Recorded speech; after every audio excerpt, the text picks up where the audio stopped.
Shalom. In the name of Yahawah, honor and praises to Yahawah, the God of Israel, Abraham, Isaac, and Jacob. And after that, let's get straight into it. So let's go back to the book of Revelations. Let's go back to the book of Revelations, chapter 1, verse 12, Revelations chapter 12, verse 1. And there appeared a great wonder in heaven. Now when it says a great wonder, it basically means amazed, mysterious, something new, okay, that took place in the cosmos. Let's read that again. And there appeared a great wonder in heaven, a mystery, something new, amazement, something amazing just happened, okay?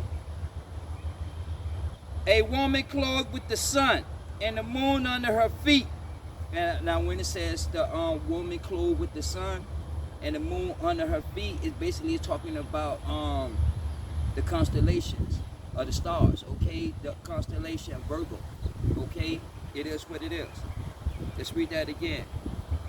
Revelations chapter 12, verse 1. And there appeared a great wonder in heaven, a woman clothed with the sun and the moon under her feet, and upon her head a crown of 12 stars. Now, basically, it's talking about the celestial beings that's up in the outer space, the planets, the comets, the stars. Okay, so basically, the woman is the constellation Virgo, right? Now, understand that each season, these celestial or these zodiac signs, they take turns. Okay, let's go into the book of Job. Because see, each zodiac sign shows up in this season. Like in the winter, you have the Gemini, right? So basically, Gemini represents the winter.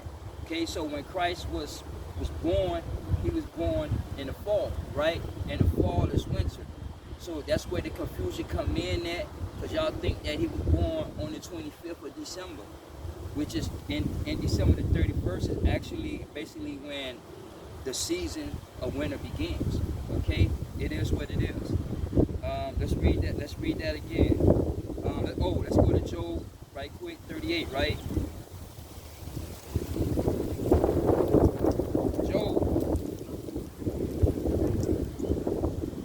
Job chapter 38, verse 32.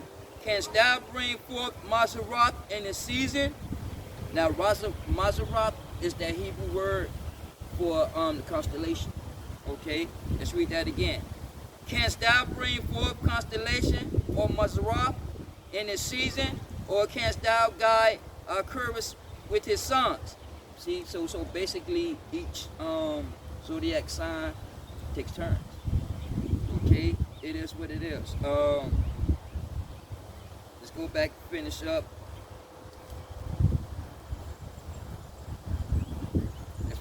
Now let's read that again. And there, Revelation chapter 12, verse 1. And there appeared a great wonder in heaven, a woman clothed with the sun and the moon under her feet, and a crown, and upon her head a crown of 12 stars. Now when it says upon her head the crown of 12 stars, it's basically talking about 10 of them was actual stars and 2 of them was planets. Okay, meaning that a planet is a star too. Okay, see, so when you look up into the stars, okay, you can map out the constellation Virgo. For instance, the Big Dipper and the Little Dipper, how you see the stars when certain stars get in its positions, you can map out the Big Dipper. You can map out the Little Dipper. Okay, see, so in this case, through the celestial beings or the astronomical signs, you see the constellation Virgo, okay, giving birth, because you can map out through the stars. All right. Okay, verse 2. She being with child, cried, traveling in birth and in pain to be delivered. And there appeared another wonder in heaven, and behold, a great red dragon. Now when it says dragon, basically he's talking about symbolism for the empires that's here on the earth, right? whether they're the past one world kingdoms, or in what we have today governments. Yet the governments and these kingdoms or countries are dragons of the earth. Okay, let's read that again. And there appeared a wonder in heaven, and behold, a great red dragon. Now that great red dragon is not talking about an actually real red dragon. Okay, now that red is basically that saddest colors of Esau. And that dragon, that red dragon, that the scripture is talking about the Roman Empire. Okay, it is what it is. Let's read that again. And there appeared another wonder in heaven, and behold, a great red dragon, having 7 heads and 10 horns and 7 crowns upon his head. Now, when it says the 7 heads and 10 horns, the horns are symbolic. They represents 10 countries, and the 7 crowns, or the 7 are 7 kings, basically. Okay, the 7 heads are basically the kings, because they are head of that country, they are head of that state. Okay, it is what it is, and it's talking about the Roman Empire, right? Let's read that again. And there appeared another wonder in heaven, and behold, a great red dragon, having 7 heads, which are 7 kings, but today politically we call them prime ministers. Okay, and 10 horns, which are the 10 countries, and 3 of them don't exist no more. Okay, but it's 10 altogether, total of 10. Okay, and 7 crowns upon his head, and when he's talking about the Roman Empire and the 10 horns, or the 10 kingdoms, is because through democracy, the empire of Rome split. Okay, through democracy and philosophy, it's split. Okay, let's hold that and go to the let me go to the book of Daniel, the 2nd chapter, verse 34. And thou sawest till the stone was cut out without hand, and smote the image upon his feet, whereof iron and clay, and break them into pieces. And talking about democracy, that smote that beast, that image, without the prophecies of Yahawah. Okay, and that prophecy that happened, that smote that image, was philosophy, democracy. Okay, which are philosophical views. Okay, and that's what broke that red dragon up. Okay, let's go back. Let's start back over. Let's read that from the top. Revelations chapter 12, verse 1. And there appeared a great wonder in heaven, a woman clothed with the sun and the moon under her feet, and upon her head a crown of 12 stars. She being with child, traveling in birth and in pain to be delivered. And there appeared another wonder in heaven, and behold, a great red dragon, having 7 heads and 10 horns and 7 crowns upon his head. So basically it's talking about the celestial beings that's out there. Okay, because once they line up, they map out, okay, the dragon. So it's basically not an actual dragon. Okay, the Bible is basically, it's a lot of symbolism. That's why you have to be taught. Okay, it is what it is. Let's finish up. Verse 4. His tail drew 1/3 part of the stars of heaven, and did cast them to the earth. Now when it says his tail and the stars are basically the fallen angels. Now when it says his tail, it's meaning that the angels followed him. So there was like a tail, because he led that rebellion, Halo, or the Bible translates that Lucifer. Okay, in Revelations, John referred to him as the dragon. All right. Okay, let's finish up. And the dragon stood before the woman, which was ready to be delivered, for to devour her child soon as it was born. And it's talking about the Roman Empire, because see, Yahawah, he came in the 70-year revolt, when the Jews was on the revolt against the Roman Empire. Okay, and during that time, although the Roman Empire ruled, but yet Herod was still king of the Jews, and his throne was in jeopardy. Okay, so he wanted, basically wanted to kill. Okay, he wanted to kill the Yahawah because his throne was in jeopardy. And in fact, let's go to the Matthew, the 4th chapter.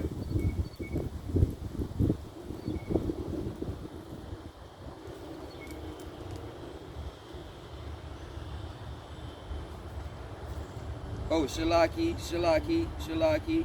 Let me go to Matthew, the 2nd chapter, verse, let's start at verse 1.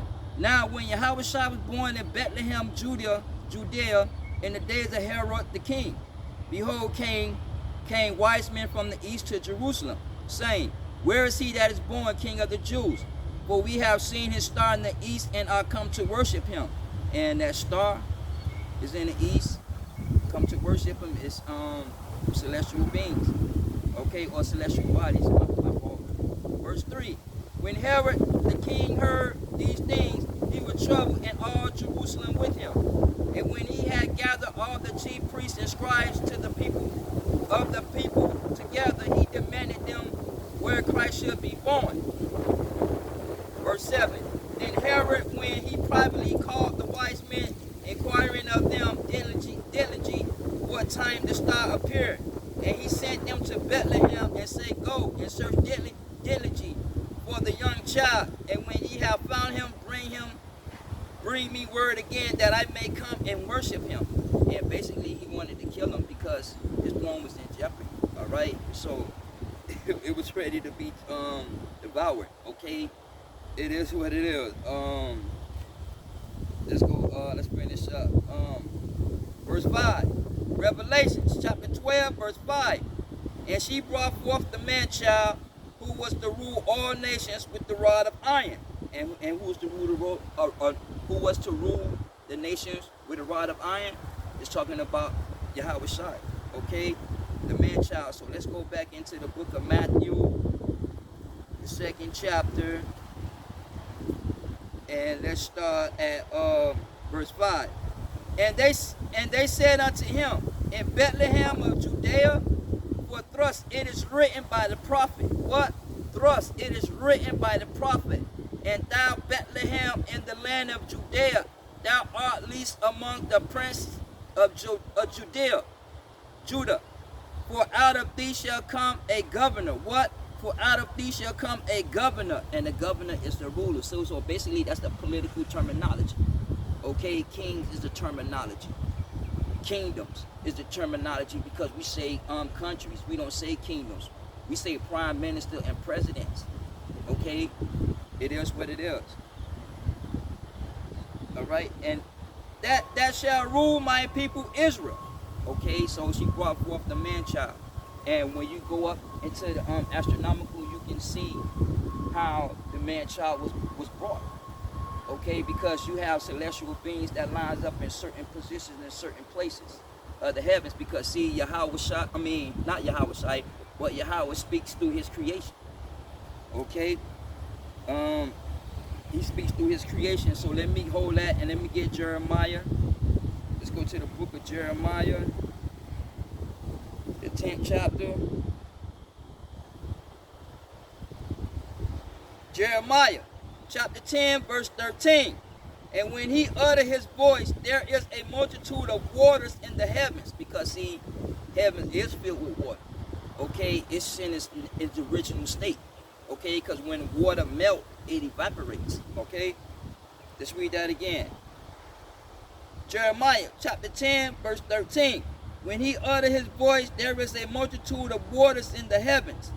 He causeth the vapors to ascend from ends of the earth. He maketh lightning and rain, and bringeth forth the wind out of his treasures. Okay, it is what it is. Now let's get let's go into Colossians. Let's go to Colossians.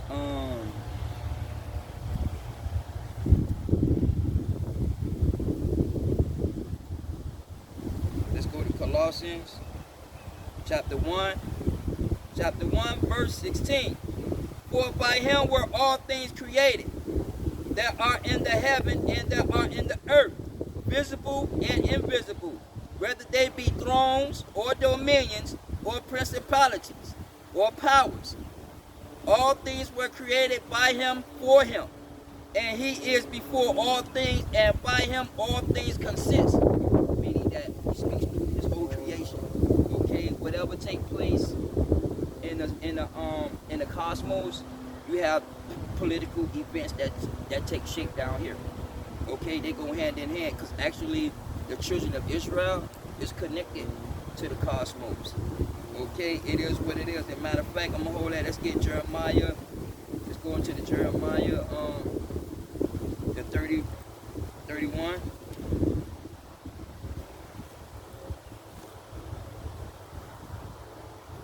Oh, I'm in Isaiah. Oh, Jeremiah, chapter 31, verse 35. Thus saith the Lord, which giveth the sun for a light by day, and the ordinance of the moon and the stars for a light by night, which divided the sea when the waves thereof roar. The Lord of hosts is his name. If those ordinances, listen, if those ordinances depart from before me, saith the Lord, then the seed of Israel also shall cease from being a nation before me. So long as the stars and the moon shine, okay, the nation of Israel is still here. Alright, so all that about Israel done away with, that's a bunch of bullshit ass garbage, okay? It's not true, because you have that remnant, and you always gonna have a remnant in each generation. Excuse me. Okay? So he speaks through his creation. Let's get one more Genesis, the 9th chapter.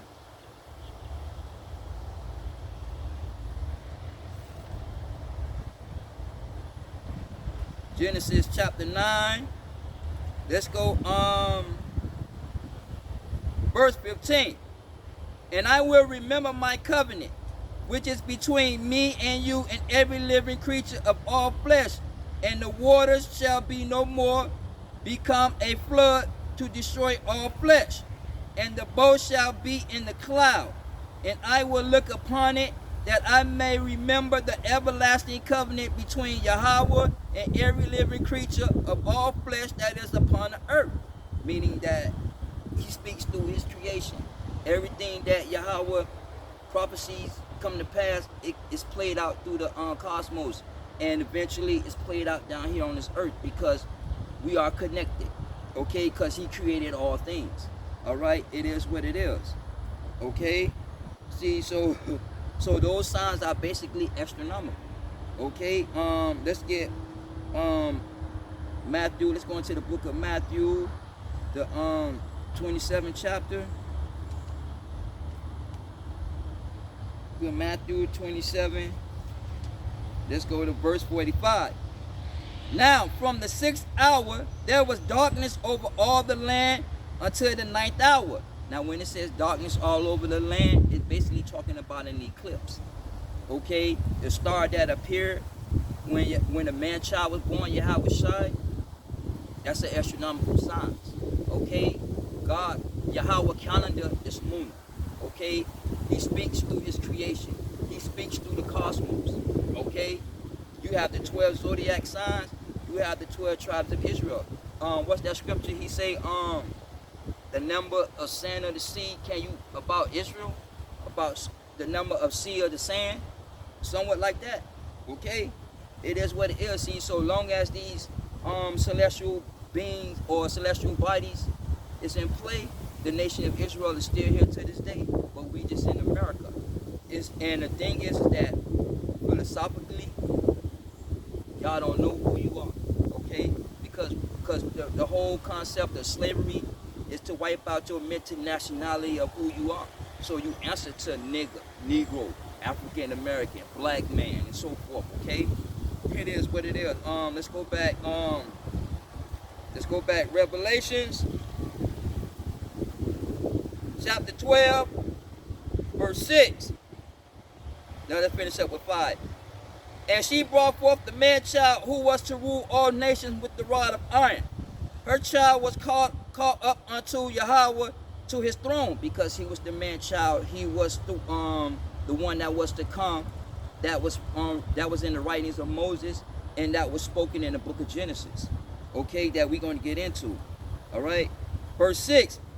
And the woman fled into the wilderness, where she had a place prepared of Yahawah, that she should feed there. They should feed her there 1,203 days, meaning that she went into Egypt. So the wings is symbolic, meaning that those angels helped Miriam get into Egypt.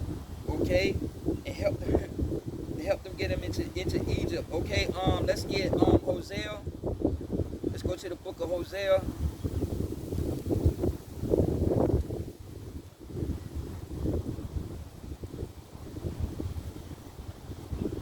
Hosea.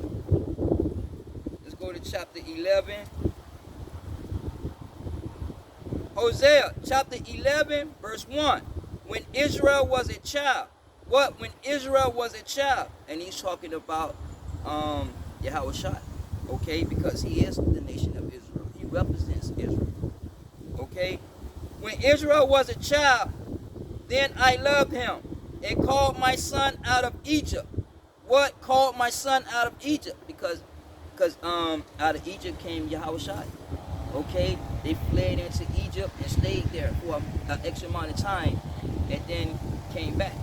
Okay, into the land of Judea. All right, it is what it is. Let's get Matthew. Let's go into the book of Matthew.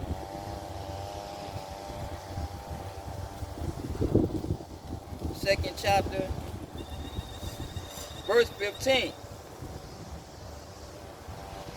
And there and okay, 15.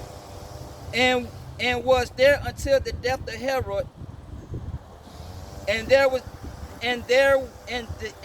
was there until the death of Herod, that it might be fulfilled, which was spoken by the Lord by the prophet, saying, out of Egypt I call forth my son. Meaning Christ came up out of Egypt. Okay, it is what it is. All right. See, so understand that the scriptures are fulfilled. Okay. Let's go over to verse 13. And when the dragon saw that he was caught up unto the earth, he persecuted the woman which brought forth the man child, and to whom were given 2 wings and a great eagle, that she might fly into the wilderness, into the place where she is nourished for a time and times and half a time from the face of the serpent, meaning that she went into Egypt. And the serpent cast out his mouth of water as a flood after the woman, that she might cause her to be carried away by the flood. And the mouth is basically in that water is basically talking about the philosophy and the ideology of the world. Okay, meaning that his comment is not true, the Bible is not true, atheism, evolutionist, scientism, okay, Marxism, okay, basically the Bible is not true in any form that you want to put it. Okay, to discredit the Bible or to discredit the scriptures. Okay, verse 16. And the earth helped the woman, and the earth opened her mouth and swallowed up the flood which the dragon cast out its mouth. Now when it says the earth opened up, meaning that you had a lot of political events take place, because you had monotheism religion popping up, you had political rivalries taking place, okay, nations going against nations. Okay, so you had a lot of events that took place and that were taking place during the time that Yahawah walked in his ministry. Okay, see, so those events helped Yahawah, or helped that woman, okay, escape until his time was to come, until the prophecy of Genesis, the 3rd chapter, be fulfilled.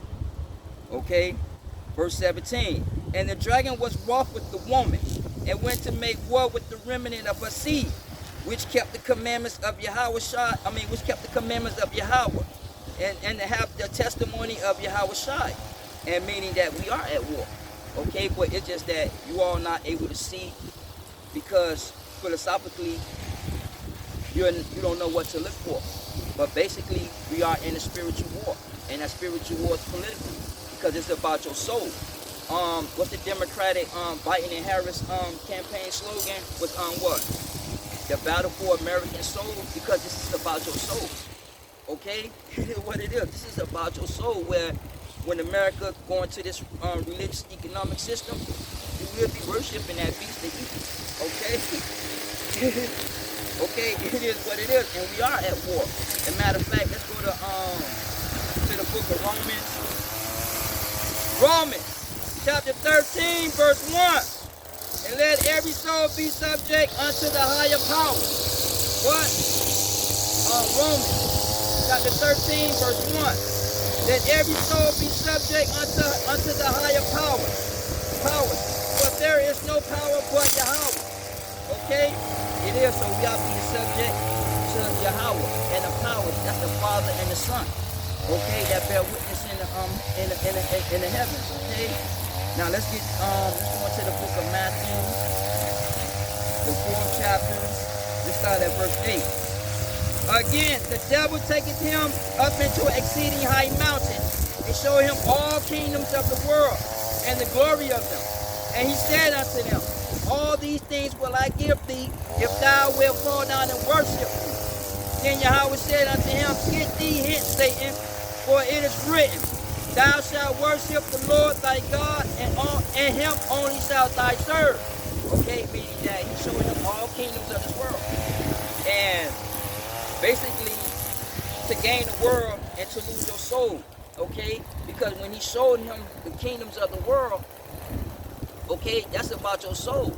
Either he was going to worship Satan and money and materialism, or he was going to keep the commandments and follow his father Yahawah.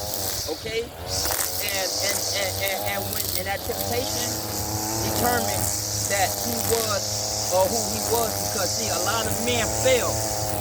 Okay, they fell through covenant. Okay, they fell through money and materialism. But Yahawah was different. Okay, because he came directly from the Father.